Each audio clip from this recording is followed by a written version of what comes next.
Assalamu alaikum. In the most holy name of Allah, the beneficent, the merciful, the all-wise, true and living God, the voice that come and has come in the person of Master Farad Muhammad, and in the name of his last and greatest apostle, our dear leader and teacher and perfect guide, the great Elijah Muhammad. Assalamu alaikum.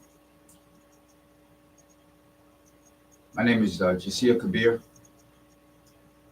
and I am the principal teacher out here in rural Virginia at the Dufus Academy Temple of Islam. And unfortunately, most of the community of the people who call themselves Black Muslims or members of the Nation of Islam or members of the Lost Foundation of Islam, we've been scattered all throughout the place, divided, sectioned off, factioned off into the small groups and organizations. And it's very difficult after 50 years of dividing up into sects to now try to put all of this back together. So what we've done, praises be to Allah, we've come up with a method and means to be able to identify the three categories of men. And if you listen to many of the broadcasts coming from the Dufus Academy Temple of Islam, you're going to hear us speak to the three categories of men, because that's what all prophets and messengers and apostles do. They divide the people to three categories: the believers, the disbelievers, and the hypocrites. This past Wednesday, February 26th, 2025, we all participated in some type of celebration in regards to the birth of the man who was born specifically and prepared by his father to come and restore us, the lost found tribe of Shabazz, back into our originality. And that man is Master W.D. Farad Muhammad. And we say, to whom praises I've ever due. And, this past Wednesday, I did have an opportunity to visit and participate and speak a few words on behalf of the Messager's teachings to brothers and sisters in surrounding local area. One place in particular. And what I saw and observed from the men and women, it wasn't frightening to me, and it wasn't even alarming. But what was more amplified was the faces of the children, the young people that I saw there. Their ingenuity and their industriousness has all but left them because they've been listening to us preach all of this religion for so long, talking about what Allah is going to do at such and such time. And when they make an observation from their own mind, whether their mind has matured or they still functioning from a position of immaturity, they still can make a distinction behind what is said and what is done. They can make a conclusion and say, well, you said this will happen when this happened, and then when the thing manifests itself, they see no sign of what you have been telling them. And that's also has taken place among the adults. So you begin to see more religious ignorance coming out of the community, more religious worship. Savior's Day has pretty much turned into, you might as well put up a Christmas tree. You might as well celebrate Halloween and Easter and Valentine's Day and Thanksgiving, President's Day, and all of the devil's holidays, because that's what you basically turn Savior's Day in. The only person who actually, you know, was qualified to really teach on the Savior, to teach on the man, was Elijah Muhammad. Um, Everything else that we are doing, that have been doing, um, we can, rightfully, these pop-ups. We can rightfully, um, um, deal with what he taught, deal with what the messenger taught. But I think we need to look at the time period and what this Islam is really about. And I'm dressed like this because I'm ready to go outside and build some planter boxes to be able to sell, to try to generate some money for this um, settlement that we have out here. Um, it's been said that I run people away, um, because of this or that or the other. And I don't run people away, they run themselves away because they don't want to come face to face with their own rejection of the truth. And, they want you to accept them on face value because they say Islam Alaikum. Um, and, they have the outer uh, components of what a Muslim looks like and sounds like. But internally, due to the rejection of what Elijah Muhammad taught and the base of what he taught, the aim and purpose of what he taught, the community has rejected this even before 1974, 1975, 72. The community pretty much rejected it. So those of us who came into Islam, after 1975, you've heard me say this a lot. We've been given a mean interpretation um, when we were mere babies in Islam. Now, I talked to one of my daughters uh, who accompanied me to the event on this past Wednesday, and I was taking her to work on Thursday morning, and she made a astute, great observation in regards to young children, her being raised in Islam since birth. Um, and she said, Dad, to be able to tell young people that the white man is the devil is more detrimental to young people than anything. She said, because, we have to go to school with them. We have to mingle with them. They are our principals and our teachers. And we have to go buy groceries from them. We have to go put gas in the car and go to the grocery store and go to the farmer's market. Wherever we go, we see them, in a position of domination. And we see that we are subjected to their dominance. So I don't think that that's something that young children should be exposed to in the way that we have been exposed to and what I observed on this past Wednesday. And I'm like, well, Liv, you're right. Um, and that's the reason why that's, been prevalent and dominant in the Black Muslim community, is because the people who took it upon themselves to get up on the rostrum and teach, they were merely parakeets, trying to duplicate a history that had already expired. See, 1930 to 1975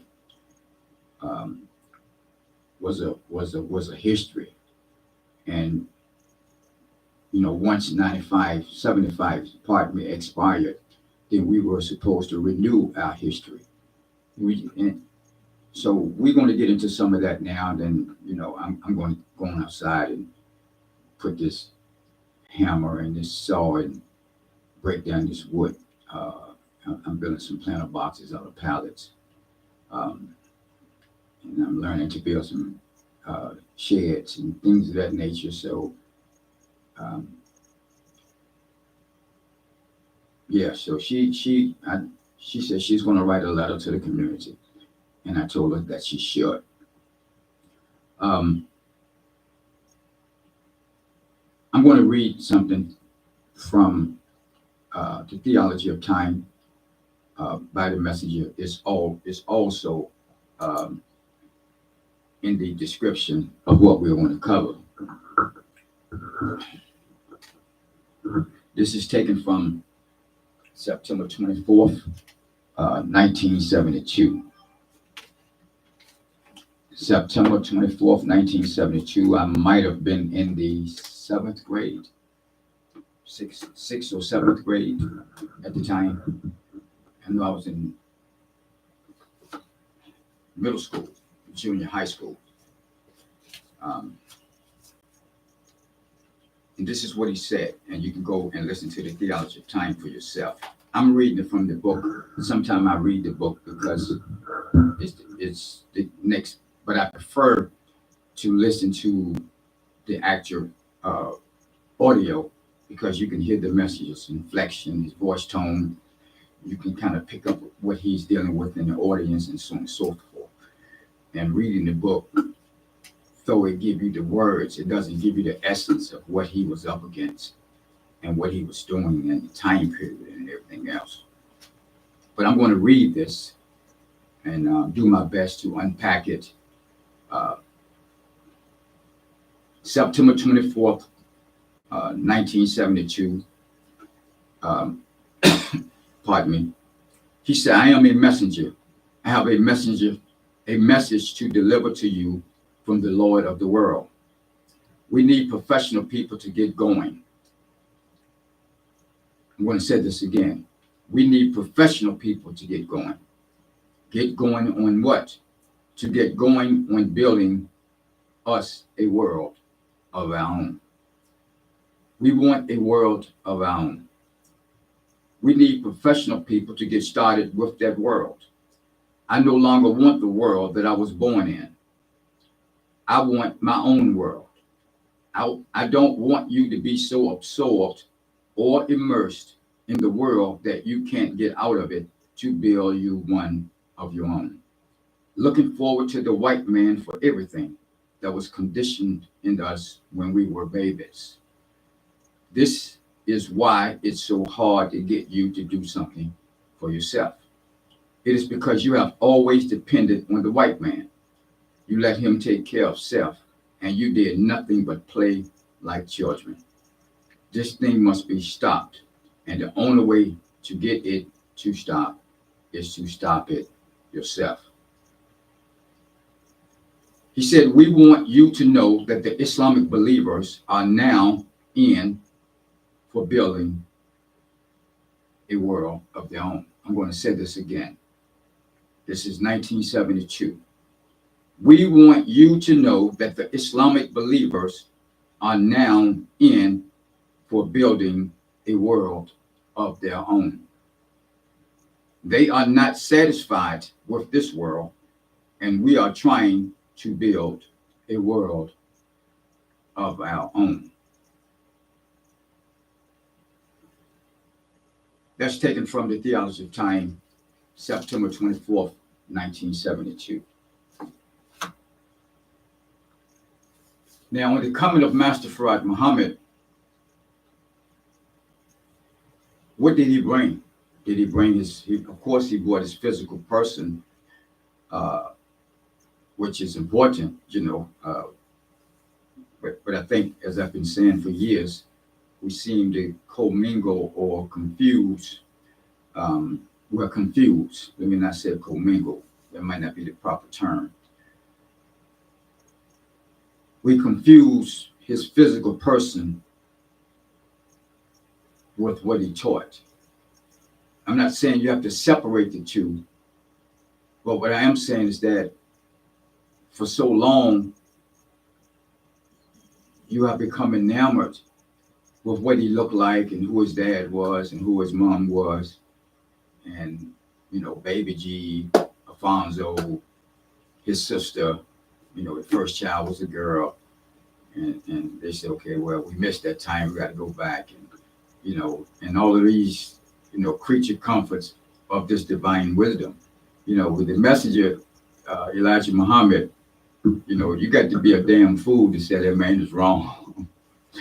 And that's all I can say to you, whether you black, brown, red, yellow, or white, you got to be a fool to even think that that man could be wrong in this presentation of what he was taught by the man that he recognized as being the supreme being, the man that he recognized that fulfilled the scriptures, who will come in the last days to judge the wicked, but first to teach that which was lost, to restore, the lost tribe, the seed of Abraham, and put those people back into their position of superiority.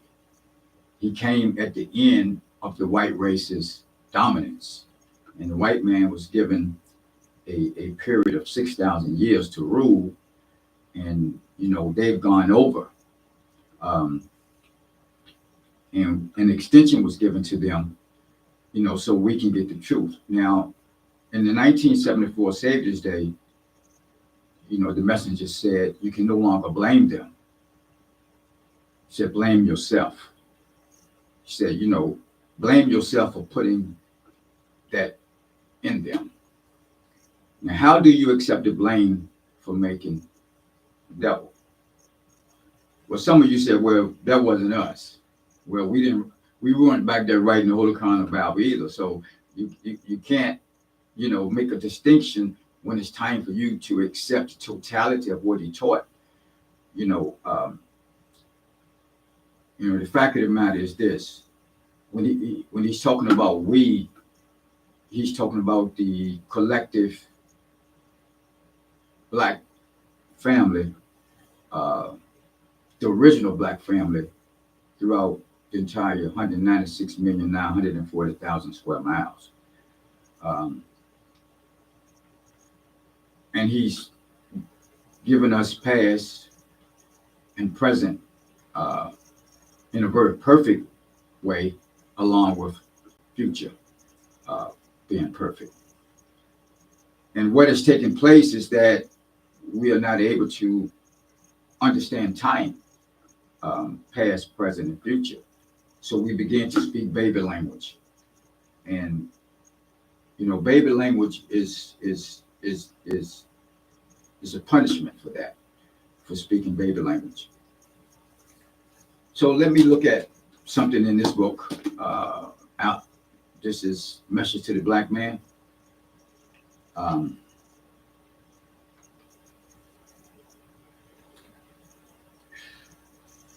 As I said, you have to be able to identify the three categories of men. Now, I just read you where he said that the Islamic believers are those who are in for building a world of our own. And the way I come to the conclusion about the people who call themselves Muslims or believers, I go straight to we have to build our own world. And in this book, in an article titled "To Gain a Place in His Son," he said that the disbelievers and hypocrites will oppose the truth in the last days. Now, what truth will they be opposing? They're going to be opposing, and they are opposing, and they have opposed the building of a new world. And the building of a new world requires us to have land. He said there can be no people who can ever be free without those people having their own land to build a world of their own. Land is the basis for freedom and independence, is what he said. He said we must go back to the farm. So the community has rejected the teachings of land all the way up to this point. And you got certain pockets of individuals who maybe making an attempt, uh, to carry out this this piece of work, including myself. But I'm here to tell you, me, myself, and I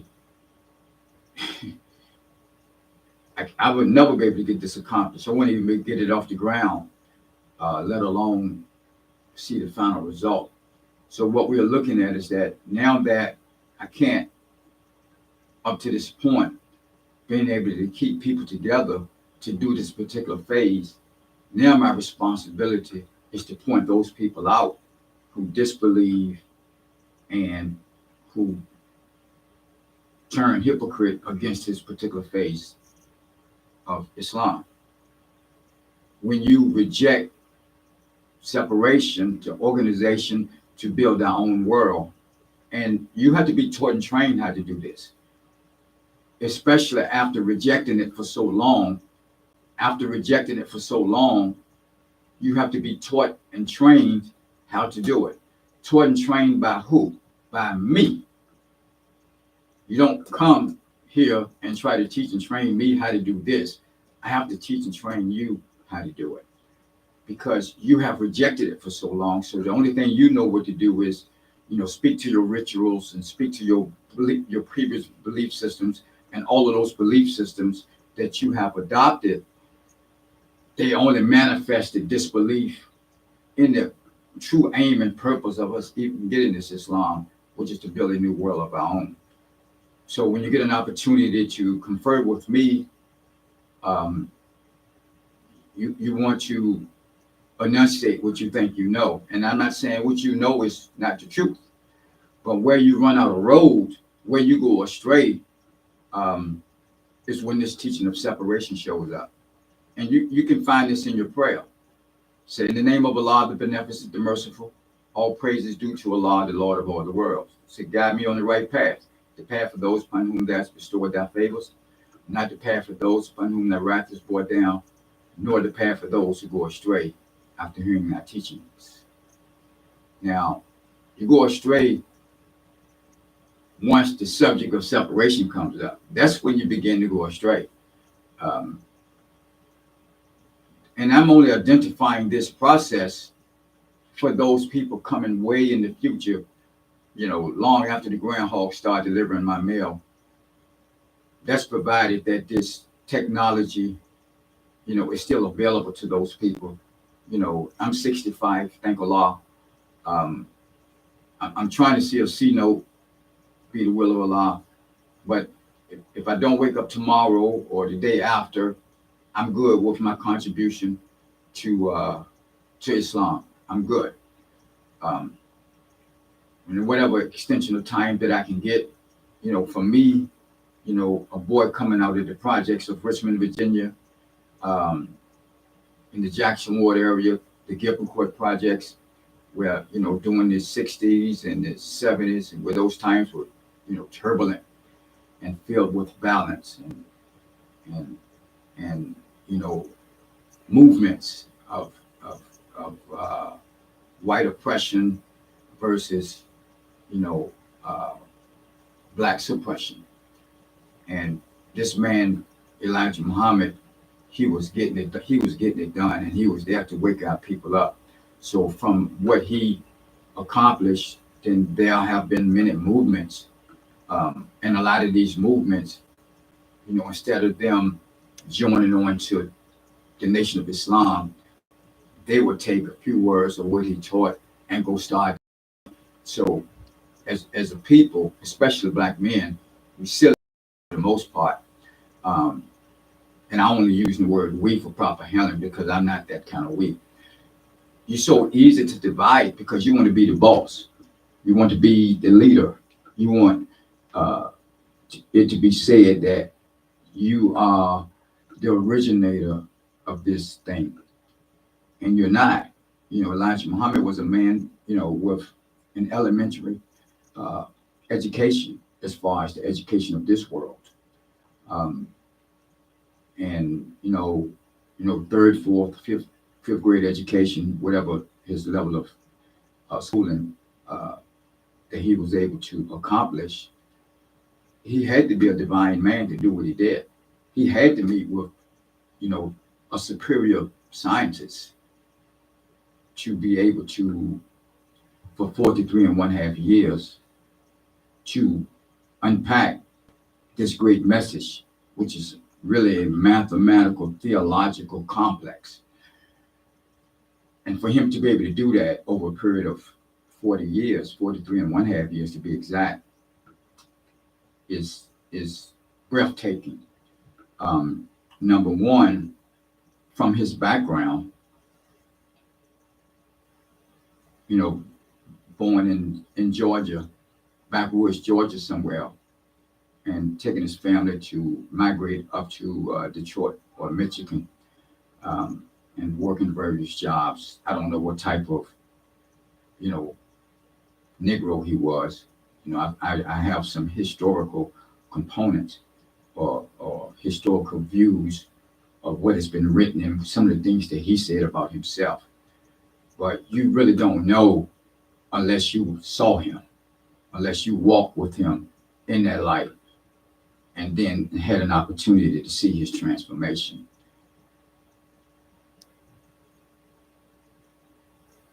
This is what I do know.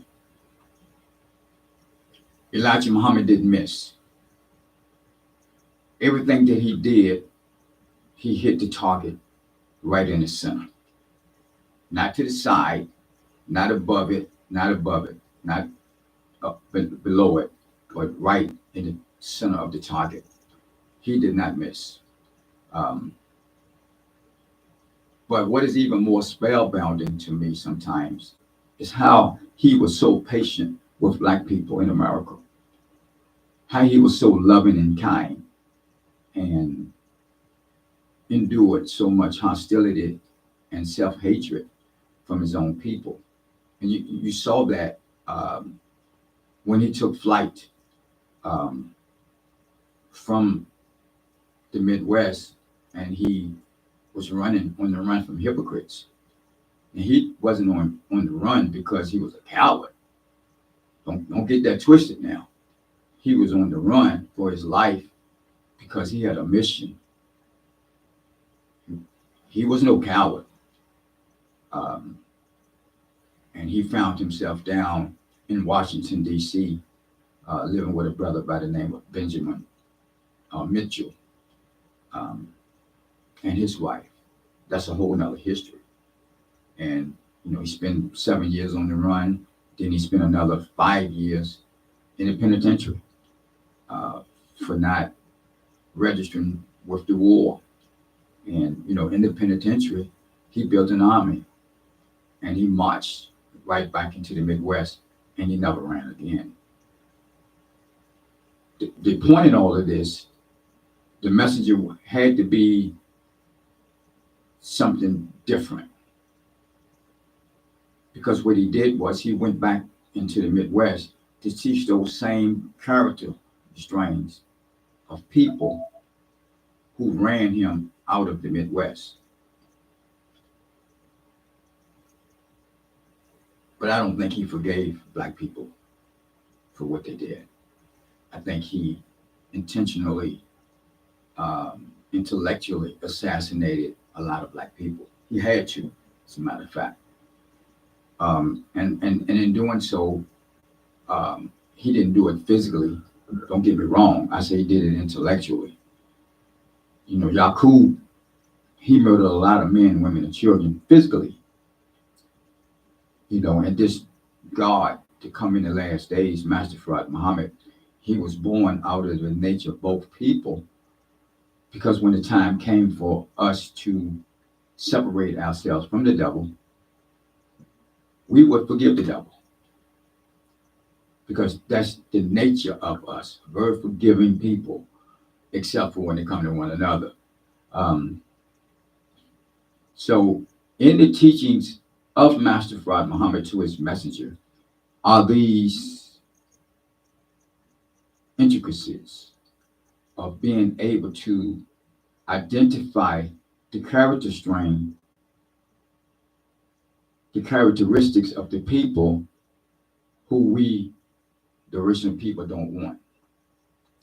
Among our own people, there are, you know, vehement disbelief, hypocrisy, and so on and so forth, that, as Marcus Garvey said, most of you will be no good in America and you will be no good in Africa.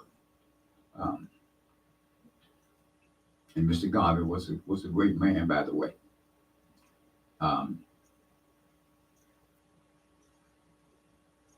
now, this idea of coming together to convene for these so-called religious holidays, Savior's Day, Independence Day, Ramadan, etc. Um, these are rituals that you get dressed up in, and you go to these different events, and you fly or ride or drive all over the country. You spend all this money in hotels. Um, just imagine if 5,000 black men for the past 50 years, and this is your homework assignment, 5,000 black men who call themselves Muslims over the past 50 years would have donated $5 and approximately 50 cents a day. That's your homework assignment. Calculate 5,000 men times $5.50 a day over a period of 50 years and see how much money you came up with.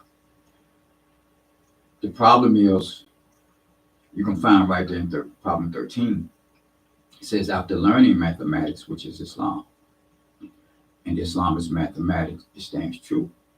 See, the problem with the community is that when you don't know how to use Islam, you most certainly will use Christianity, but you're going to call it Islam. And that's what we're saying. And the only way to rid ourselves of this is to emphasize this teaching of separation, to build a world of our own.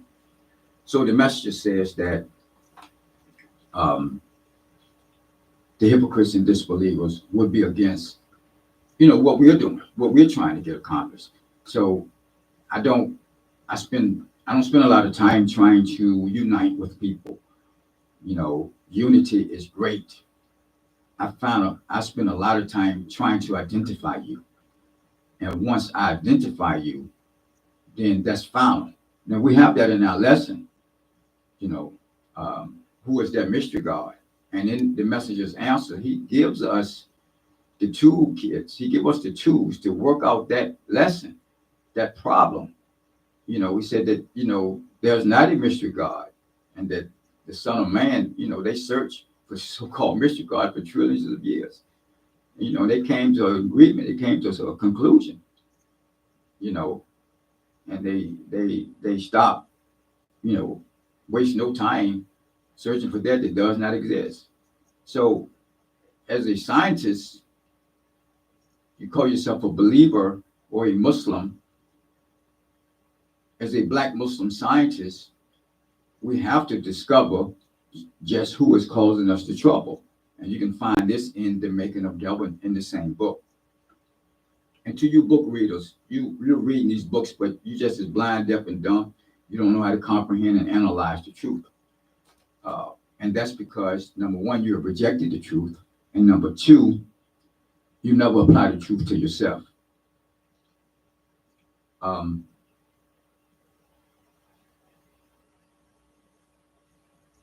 So what we do here is that we intentionally identify the three categories of men. And that generally kind of run people the opposite direction. The messenger said during his physical life that the nation of Islam at that time was honeycombed with all types of disbelievers and hypocrites. And that he prayed to Allah. He wanted Allah to remove them. He said, because no nation can rise with these kinds of people on the panel. What panel? The panel to build a world of our own. And the reason why we cannot build a world of our own is because you're not recognizing the people that you're trying to attach or sit at the table or sit at the conference or the panel. So this is a law that has to remove them would be the 5% poor righteous teachers who adequately understand how to apply supreme wisdom in accordance with the time. And if I identify you as a disbeliever, uh, I'm only identifying you as a disbeliever in separation. If I identify you as a hypocrite, I'm identifying you not that you have denounced your total belief in Islam as taught by Elijah Muhammad. That's not, I'm not going to do that. But where the hypocrisy comes in is that the subject of separation, it fuels your disbelief, which that disbelief, because you wrote that letter, dear Savior Allah, you know, I believe in the religion of Islam as taught by that servant Elijah Muhammad. You know, that's what you wrote. And Elijah Muhammad taught separation. So when you get to the subject of separation, you go astray. Now, we just have to be honest about this. And honesty is the number one priority to even confer with one another. When we begin to look at separation, the acquisition of land as the most essential intellectual platform today, this Islam becomes easy. But I warn you, it's lonely as hell. I'm a very lonely man. I mean, lonely, lonely, lonely.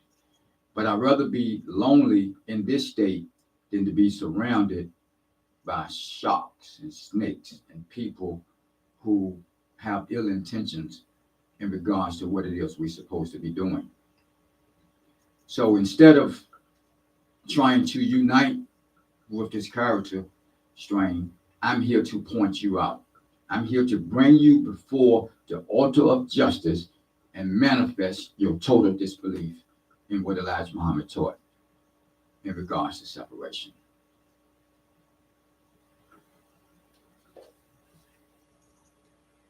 The opening.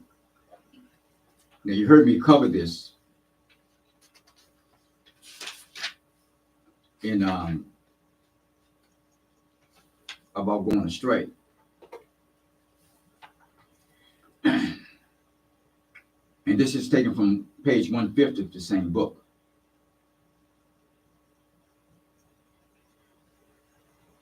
He said, this prayer, what prayer? The opening prayer. It's called the Fatiha. And he said it's the prayer that constitutes the Muslim for guidance, prayer for guidance. In the name of Allah, the most merciful, all praise is due Allah, the Lord of the worlds, the most merciful master of the day of requital. Thee do we serve, and thee do we beseech for help. O Allah, guide us on the right path, the path of those upon whom thou hast restored thy favors, not upon those upon whom thy wrath is brought down, nor of those who go astray. Amen. Now you can go do your own work to you listeners. I'm not going to do an article reading because I said before, this is heavy work that I'm doing. And I'll go to bed tired and I wake up tired. You know, I was out there working 8 hours yesterday making planter boxes to sell, to raise money, to build a school out there, a university out there, as well as have a refuge, a place, you know, to convene, to be able to teach some Islam. And you will not be able to come across these doors, come on this 5 acres of land until you're properly vetted. Because I have people out here that has to be protected from some of you. He said, the touch of Islam makes the lost found have a sense of dignity for the first time he feels that he should do something for himself. And he desires to rid himself of the things that hinder him. He therefore now prays the following prayer. And you all know the famous I seek thy refuge prayer. And I'm going to read it. It says, "O Allah, I seek thy refuge from anxiety and grief. And I seek thy refuge from lack of strength and laziness. And I seek thy refuge from cowardice and ungodliness. And I seek thy refuge from being overpowered by debt and the oppression of men. O Allah, suffice thou me with what is lawful, to keep me away from what is prohibited, and with thy grace make me free from want of what is besides thee." Now, but what you fail to do is read the caption after the prayer, and this is what he wrote.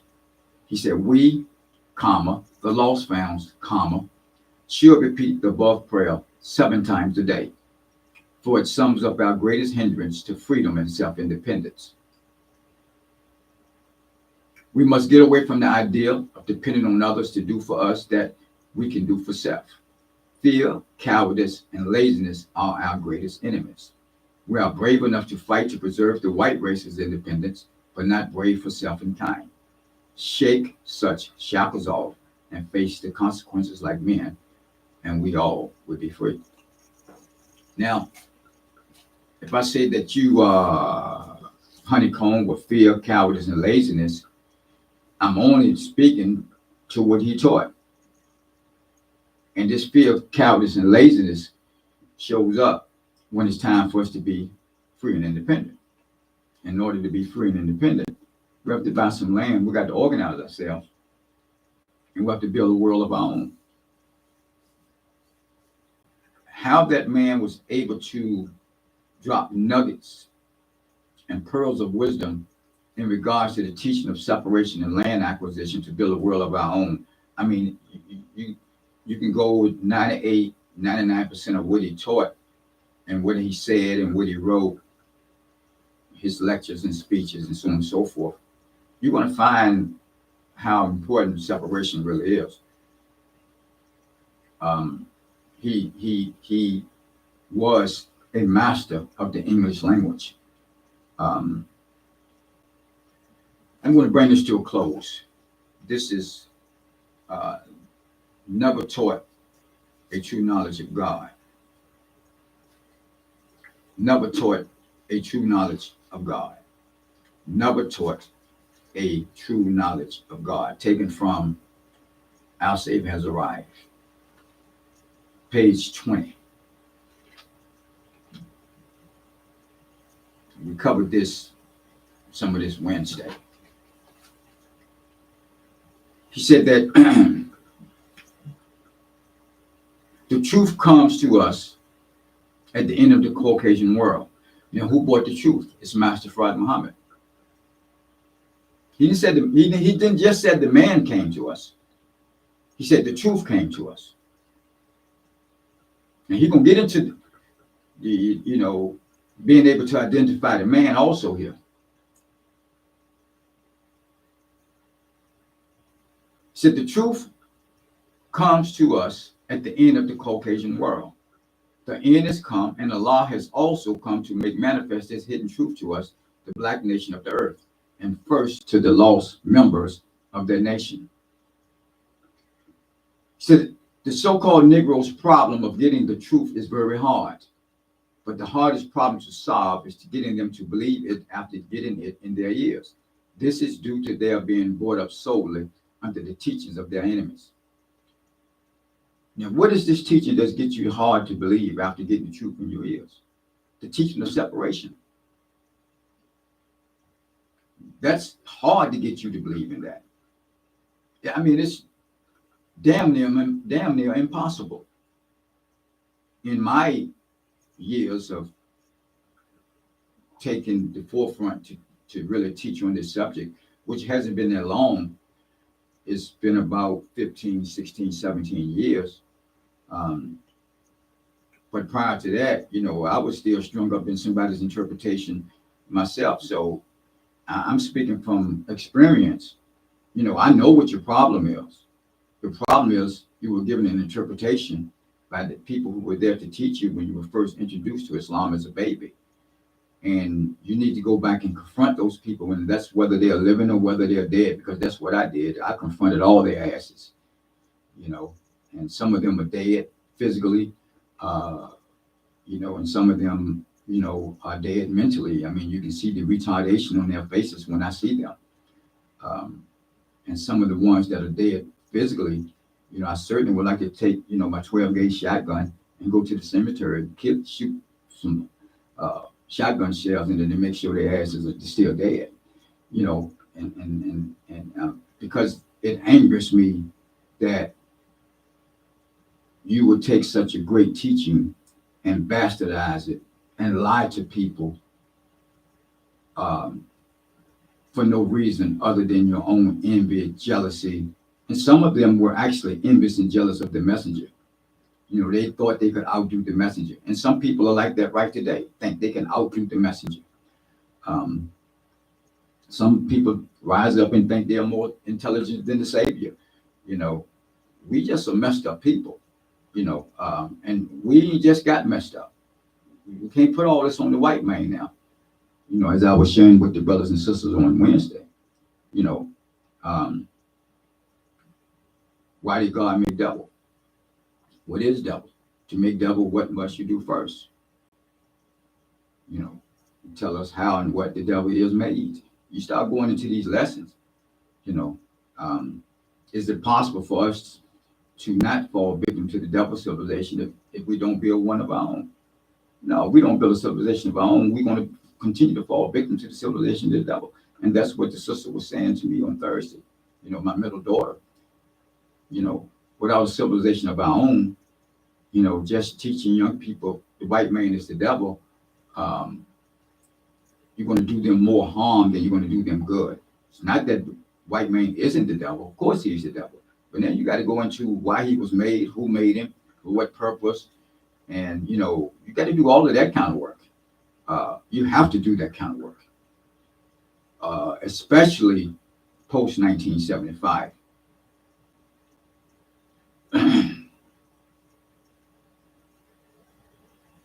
He said, let us give praise for the coming of our God, Allah, who came in the person of Master Prophet Muhammad, and whom our enemies persecuted and ordered out of the country. His power they cannot persecute and drive out. So he said that the truth comes to us at the end of the Caucasian world. The man that brought the truth to us, the enemies ran him out the country. But they didn't run the wisdom out of the country. They made an attempt they made a gallant attempt, actually, to destroy the truth by removing this teaching of separation from the Nation of Islam doctrine. All you idiots have to do is go read the FBI COINTELPRO. See, you're claiming that you are believing Islam as taught by Elijah Muhammad, but I think you are a believer in technology as taught by J. Edgar Hoover, because it was them, some bitches that, said, this is what we're going to do. We're going to infiltrate the organization and we're going to remove separation from their doctrine and just have them to focus on self-improvement. And that's what you do. Savior's Day, you look good, you dress up good, you put on your best uniform. You're a special event Muslim. That's what you are. You're just a special event Muslim. And you go to your temples and your mosques and your organizations and you do charity. You do all of those things. You eat bean soup, bean pies, and Islam alaikum, and you do fashion shows, you do drilling, and you do all of these things, but you still ain't got no damn land. All that money you spend, you still ain't got no land. So you got a little boy out here from Richmond, Virginia. Praise be to Allah, I'm out here by myself. But be the will of Allah, it's going to be all right. So these broadcasts are not for you today, but they are for people coming in the future. He said, neither persecution, evil spoken, nor death will stop this truth that shall make you free, which I have received from the very mouth of Allah God. For it is time that the dead, so-called Negroes, should know the truth and accept their own place among their own kind in the holy nation of Islam. He said, this is the time. There never will be any peace among the nations of earth until the so-called Negroes have heard the truth, and those who accept it are separated and placed in the paradise of their God Allah. And as you go to and fro throughout the entire country of America, and some of you travel abroad, this rings true. There's never going to be any peace anywhere until we are separated. By who?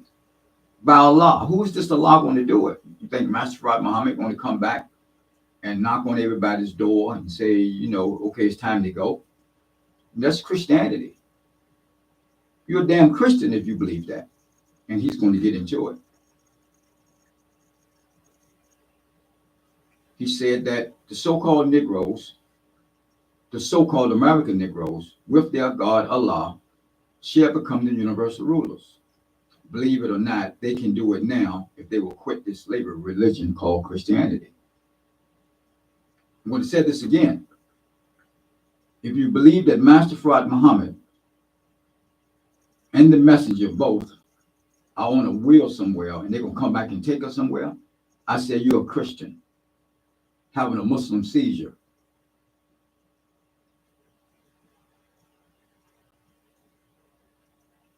And he said that the so-called American Negroes with their God Allah shall become the universal rulers. Believe it or not, they can do it now if they will quit this slavery religion called Christianity.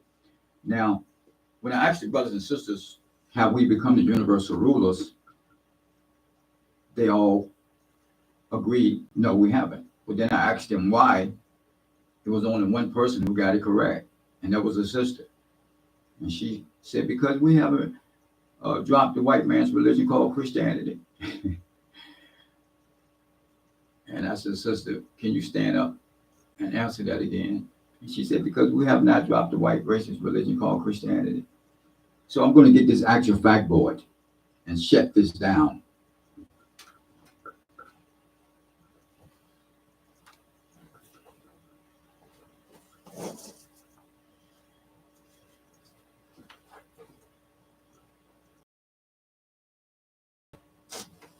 As you can see,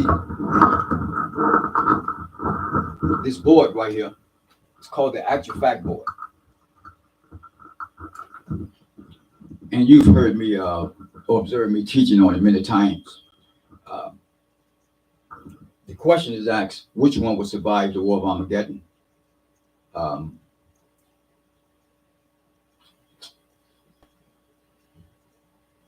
That side you have Christianity, slavery, suffering, and death. This side you have Islam, freedom, justice, and equality. In the middle, it asks which one will survive the war of Armageddon. So a lot of you were surviving, but then you quit. You went astray. You went back to worshiping white folks. You become so immersed and absorbed in the white man's world that you don't have the capacity to do this heavy lifting, which is to organize ourselves and free ourselves. It doesn't make you a bad person. It doesn't make you necessarily an evil person. It just means that you fulfilled that part of what the messenger described. And most of it, you've done it because you saw no sign of that which was supposed to be done in your organizations, in your independent sects and factions and courts. You only went along to get along. So when we bring forth this particular phase of the new Islam, you reject it. Now, fortunately for me, praise be to Allah, I met a brother about 15, 16 years ago that had acres of land down in the Midwest. And his name is Muhammad Jasir. Formerly, he was Lieutenant Ronald X out of the Bay Area. And he and I met in a very controversial way. And we were able to smooth off our differences. And from the smoothing off of those differences, we formed the National Brotherhood Conference of the Nation of Islam. And in forming the National Brotherhood Conference of the Nation of Islam, we came up with a process for the brothers to come together at the round table of unity to settle our differences. But these independent factions with these independent self-appointed leaders, they all to a man, they rejected it. Uh, Atlanta, Richmond, Chicago, Detroit, California, New York, Philadelphia. I mean, they will go online and vehement talk sugar, honey, iced tea about us. Now, they were under the impression because they were so-called ministers that they were the ones who were supposed to have the authority of bringing black people together. Look at that man hanging from that tree. He have no land. He have no, his feet is not attached to any land he can call his own. And pardon me, this, I know this flag, this actual fact board is kind of raggedy, but I hold on to it because the brother made this for me. And because he made it for me, I hold on to it.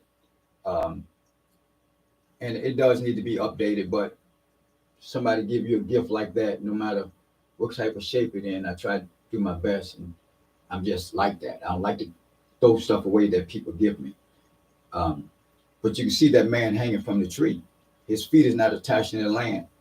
So without land that we can call our own, to build our own world, we all are Christians. That's what makes you an enemy. Because now you're forcing me and others to worship the white race's religion called Christianity. That's what you're doing. So earlier I said that you have to be taught, trained by somebody on how to get this done. And a lot of you come before us, me in particular, and you want to teach and train me when you haven't done this particular work. I'm going to show it to you right in the message teachings. Because I had to be taught and trained on how to do this. This ain't something that I just read some books and recited some lessons and came up with. No, I had to be taught and trained on how to look at this.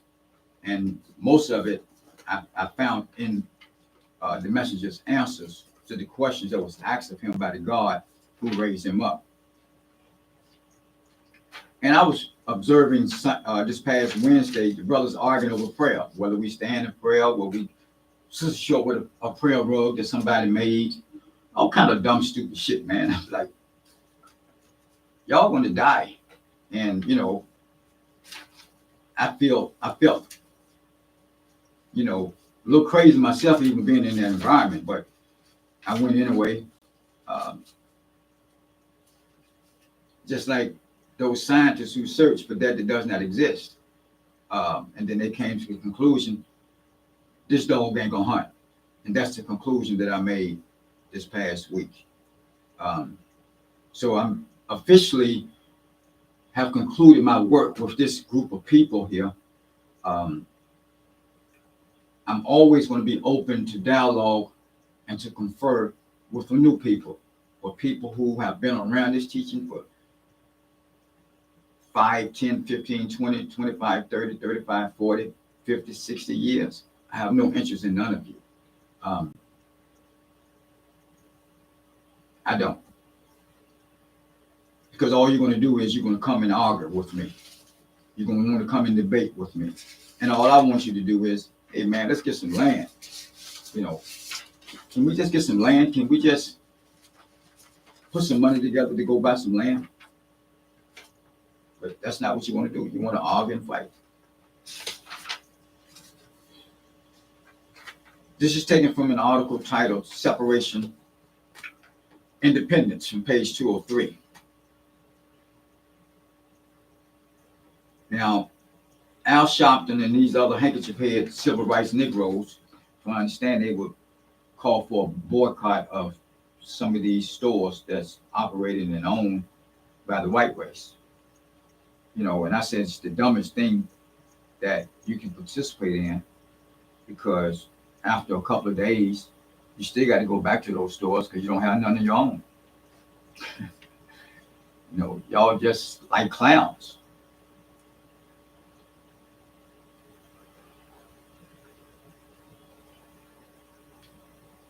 He said, to be successful, we must have some of this earth to produce our people's needs. We cannot compete in business unless we unite and get some of this earth so we can produce our own people's needs. He said it's the right time that we seek separation and independence for our nation from the evils of our open enemies and not the foolish things other organizations are doing. So stop sending me, and I've warned y'all before about this, don't be sending me stuff that these other organizations are doing. I don't even want to hear from the so-called Muslim community if they're not talking about separating and buying some land to build a world of our own. I don't want to see none of your lectures. I don't hear from nobody.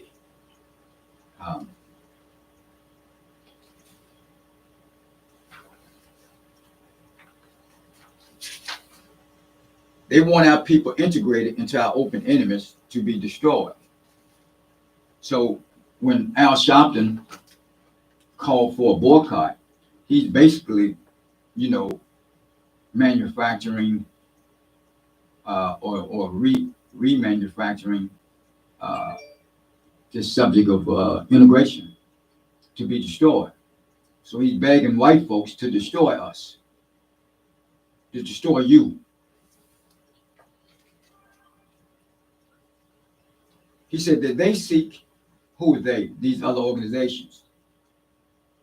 Recognition, which demands better qualifications, education, the knowledge of self and others, manners and self-respect, and the respect of others. He said, but our people just do not have these qualifications until they first come to Islam and bear witness to that which Allah God has revealed to me. You got to write that letter. Dear Savior Allah, So anyway, let me go down. And as I was saying, they were arguing about prayer Sunday.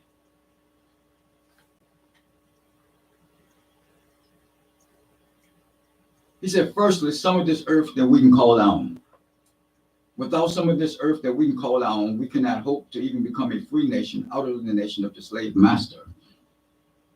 It is far more important, he said, to teach separation of the blacks and whites in America than prayer. I'm going to say this again. It is far more important to teach separation of the blacks and whites in America than prayer. I'm going to read it again for the people in the back. Matter of fact, I'm starting at the top of this paragraph. Firstly, some of this earth that we can call our own. Without some of this earth that we can call our own, we cannot hope to even become a free nation out of the nation of the slave master. It is far more important to teach separation of the blacks and whites in America than prayer. Teach and train the blacks to do something for self in the way of uniting and seeking a home on this earth that we can call our own. I'm going to bring this to a close. In the name of Allah, the all-wise, true and living God, who made himself known to us, the black people in America, July 4th, 1930. A man by the name of Master W.D. Farad Muhammad. And in the name of his last and greatest apostle, the great Elijah Muhammad, I say unto you all, as I leave this broadcast, Assalamu alaikum.